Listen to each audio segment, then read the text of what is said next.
Halo mahasiswa sekalian, bagaimana kabar kalian hari ini? Saya harap semua dalam keadaan yang sehat dan tetap bersemangat untuk melanjutkan mempelajari beberapa topik di keperawatan jiwa 2. Pada kesempatan kali ini, kita akan belajar tentang asuhan keperawatan pada pasien dengan defisit perawatan diri. Ini adalah 7 diagnosis keperawatan gangguan jiwa yang harus dikuasai oleh seorang nurse. Dan diagnosis keperawatan defisit perawatan diri adalah salah satu yang harus kalian kuasai. Sebelum kita masuk dalam pembelajaran, silakan melihat capaian pembelajaran topik kali ini. Yang pertama, setelah mempelajari, mahasiswa diharapkan dapat menjelaskan kembali konsep yang mendasari tentang perawatan diri. Kemudian, mahasiswa mampu melakukan pengkajian pada pasien dengan masalah defisit perawatan diri, mampu menegakkan diagnosis keperawatan defisit perawatan diri, mampu merumuskan intervensi keperawatan pada masalah defisit perawatan diri, mampu mendemonstrasikan implementasi pada pasien dengan defisit perawatan diri, dan mampu melakukan evaluasi pada pasien dengan defisit perawatan diri. Ini adalah learning outcome. Jadi setelah mempelajari topik defisit perawatan diri ini, diharapkan mahasiswa mampu menjelaskan apa konsep dan teori yang mendasari pemberian asuhan keperawatan pada pasien dengan defisit perawatan diri. Saya akan singkat menjadi DPD ya, selama topik ini saya jelaskan. Kemudian mahasiswa mampu melakukan pengkajian yang fokus pada pasien dengan DPD, mampu menegakkan diagnosis keperawatan, mampu merumuskan intervensi keperawatan, kemudian juga mampu melakukan implementasi keperawatan pada pasien dengan DPD, serta mampu melakukan evaluasi setelah melakukan asuhan keperawatan pada pasien dengan DPD. Mari kita ingat lagi segitiga kebutuhan dasar menurut Abraham Maslow. Yang paling bawah adalah kebutuhan fisiologis. Ini yang paling dibutuhkan oleh individu. Ya, apa saja itu? Ada udara, ada air, makanan, tempat tinggal, tidur, kemudian berpakaian, dan kebutuhan reproduksi.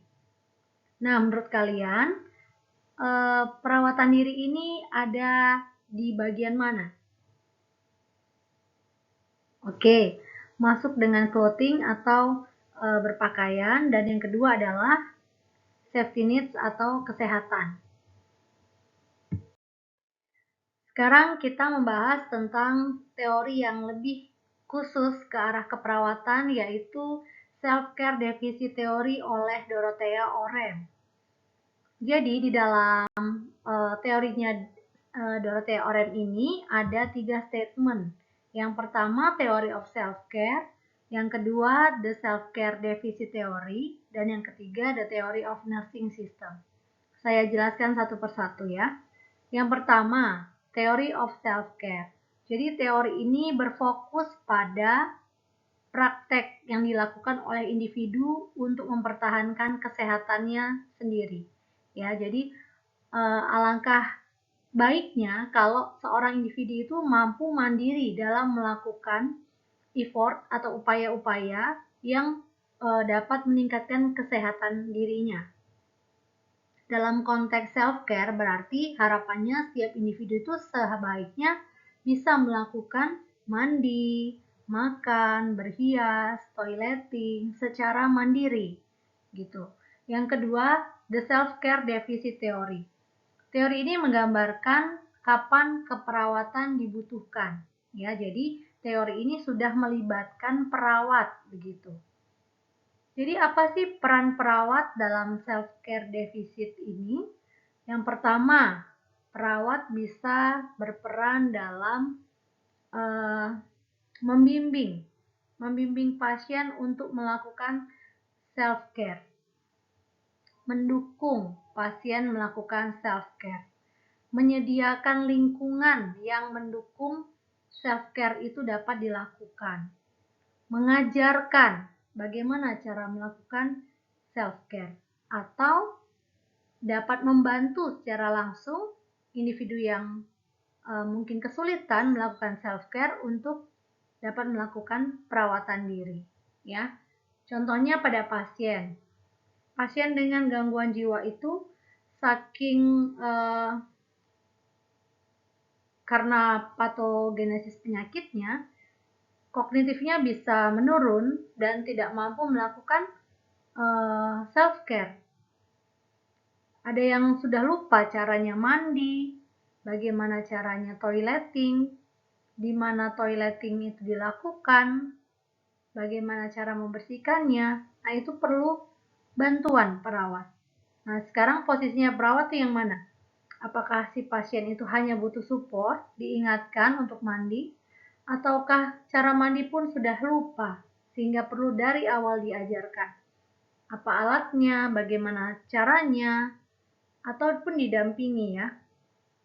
Oke, yang ketiga adalah teori sistem keperawatan, the theory of nursing system.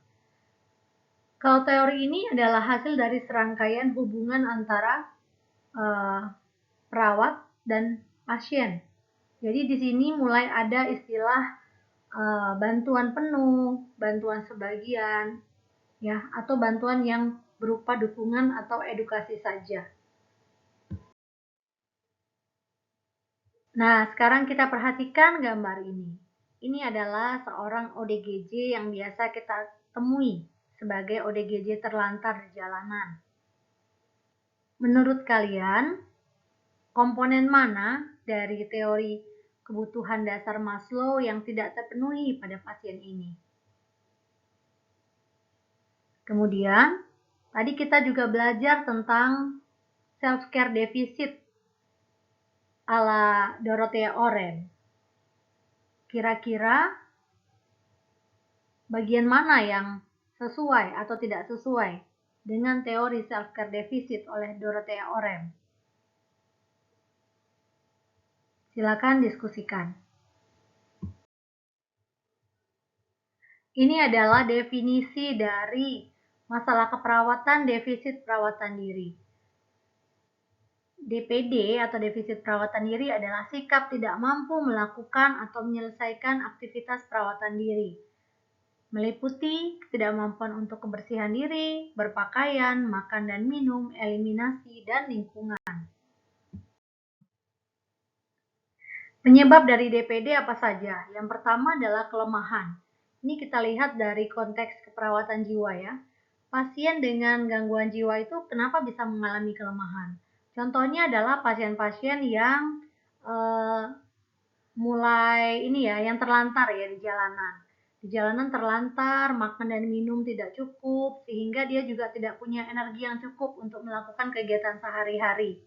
Kemudian penurunan motivasi pada pasien-pasien dengan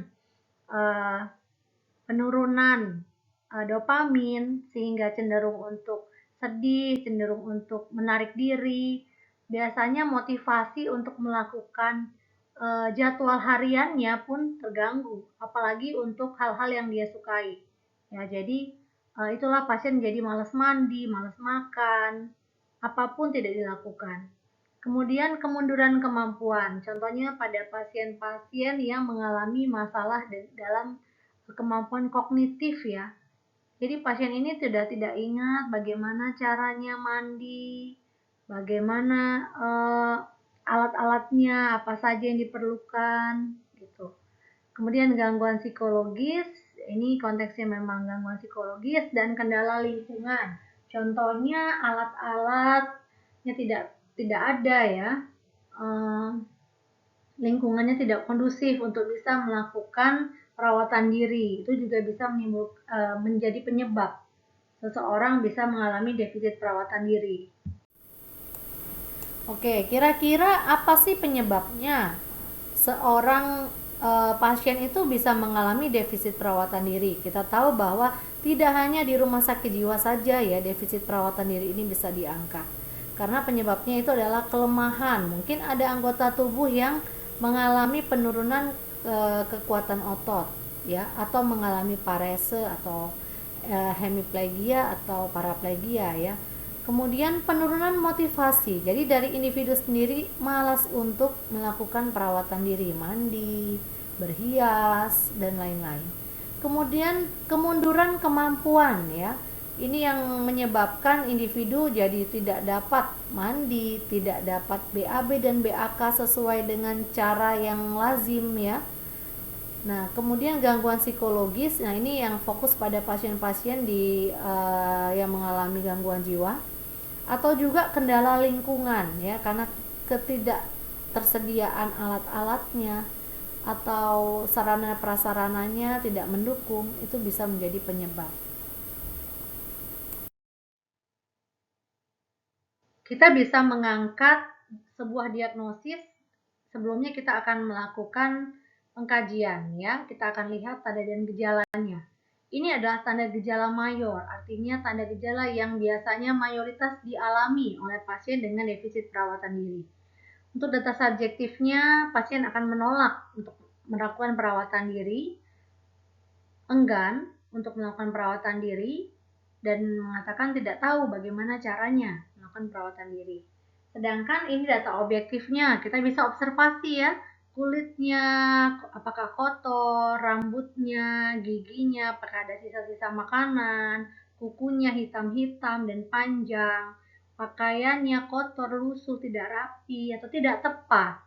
Kemudian ketika si pasien ini makan atau minum tidak beraturan ya, misalnya harusnya pakai sendok dia pakai tangan atau juga langsung pakai mulut. Ada juga itu kasus seperti itu karena sudah terlalu sering terlantar, kemudian yang dia lihat itu ada kucing yang berkeliaran, maka dia akan ikut cara makannya binatang seperti itu. Jadi harus diajari lagi.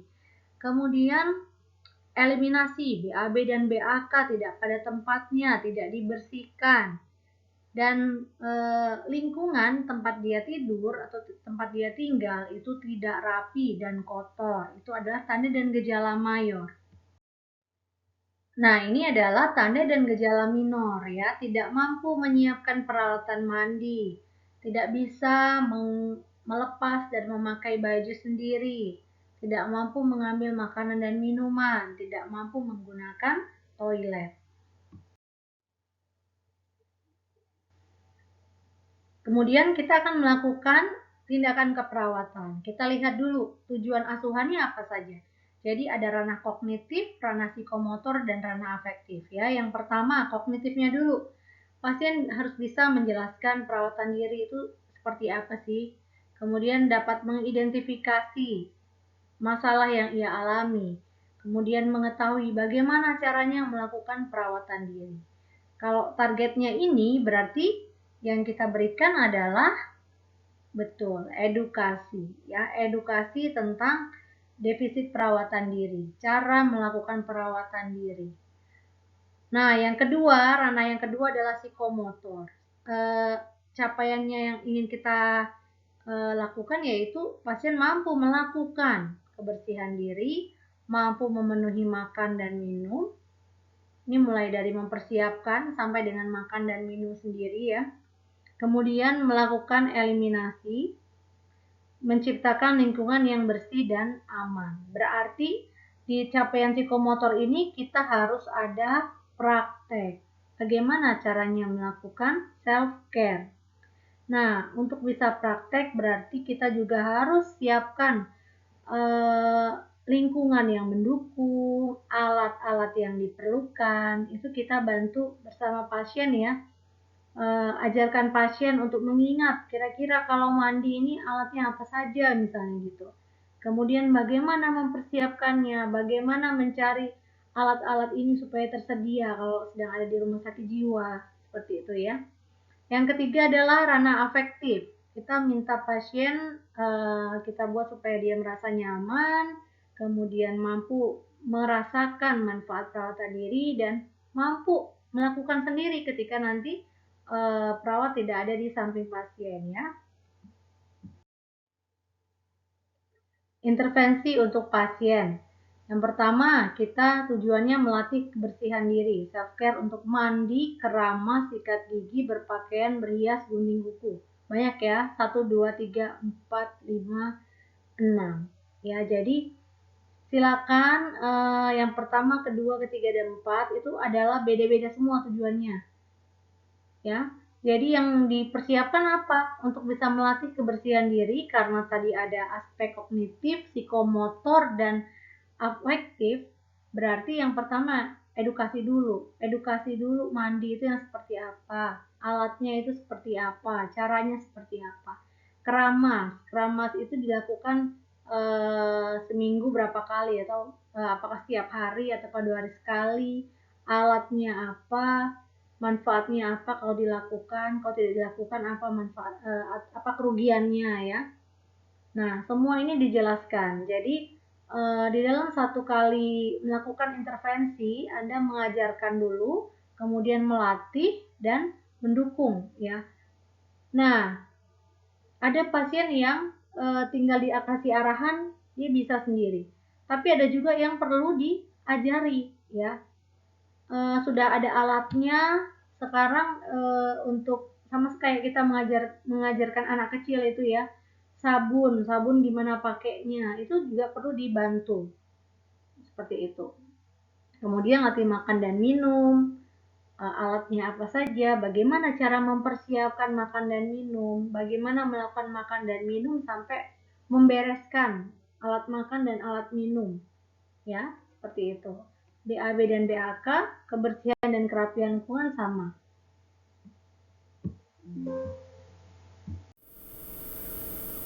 Oke, ini adalah intervensinya. Hanya 4 saja ya. Yang pertama, latih kebersihan diri, mandi dan teman-temannya. Jadi apa aja sih di dalam mandi ini? Ada mandi, ada keramas, ada sikat gigi, ada berpakaian, ada berhias, dan ada gunting kuku. Nah, karena ada banyak aspek dari nomor 1, maka mungkin tidak bisa hanya di dalam satu pertemuan, karena kita lihat kognitif pasien kita juga nanti ya. Apakah mampu menyerap informasi yang banyak atau hanya perbagian saja. Bisa kita mulai dari mandi dulu misalnya. Dari mandi itu kegunaannya apa sih ya? Kemudian alat-alat yang digunakan itu apa? Apa sih manfaat kalau pasien itu mandi dengan teratur? Kemudian cara mandi bagaimana? Tempatnya di mana? Nah, itulah dari sesi kognitif yang diberikan. Jadi bagaimana cara, alat dan lain-lain diajarkan terlebih dahulu. Setelah pasien mampu mengungkapkan atau secara kognitifnya terpenuhi, barulah masuk ke aspek psikomotor. Kita motivasi pasien untuk praktek ya, melakukan perawatan diri mandi. Apabila perlu dibantu, kita beri bantuan sebagian. Tapi kalau pasien itu misalnya bisa sendiri, maka kita hanya memberikan support saja ya. Nah, kemudian baru selanjutnya keramas, sikat gigi, gunting kuku dan lain-lain. Kemudian di pertemuan selanjutnya bisa melatih makan dan minum, latih cara BAB dan BAK atau eliminasi, dan cara melakukan kebersihan lingkungan ya. Kamar tidur, ruang tamu, ruang makan, dapur, kamar mandi, dan halaman. Nah, kemudian ini adalah intervensi yang dilakukan oleh keluarga ya. Ini lebih advance lagi. Jadi nanti kalau di rumah sakit jiwa bertemu dengan keluarga, kita juga bisa ajarkan ke keluarga ya. Kira-kira apa sih kendala yang dialami keluarga terkait pasien dalam melakukan perawatan diri? Ya ada nggak kendalanya? Kemudian ajarkan bagaimana sih cara merawat pasien yang punya masalah dengan perawatan diri. Ajarkan apa yang sudah dicapai di rumah sakit supaya tetap dipertahankan di rumah gitu ya. Nah, ini pun sebaiknya kita saat memberikan edukasi pada keluarga juga bersama dengan pasien ya, sehingga itu akan diperkuat gitu. Kita mengajarkan kepada keluarga, kemudian kita bikin komitmen antara keluarga dan pasien dan perawat. Sehingga harapannya apa yang sudah diajarkan oleh perawat di rumah sakit jiwa itu bisa dipertahankan di rumah. Nah, ini adalah intervensi nurse untuk keluarga. Karena keluarga ini akan merawat pasien ya, caregiver, merawat pasien di rumah. Maka yang pertama kita kaji, apa masalah yang dirasakan keluarga dalam merawat klien. Masalah ini dari banyak aspek. Dari masalah perawatannya, apakah ada masalah ekonomi atau masalah yang berkaitan dengan beban mental ya. Ini kita kaji.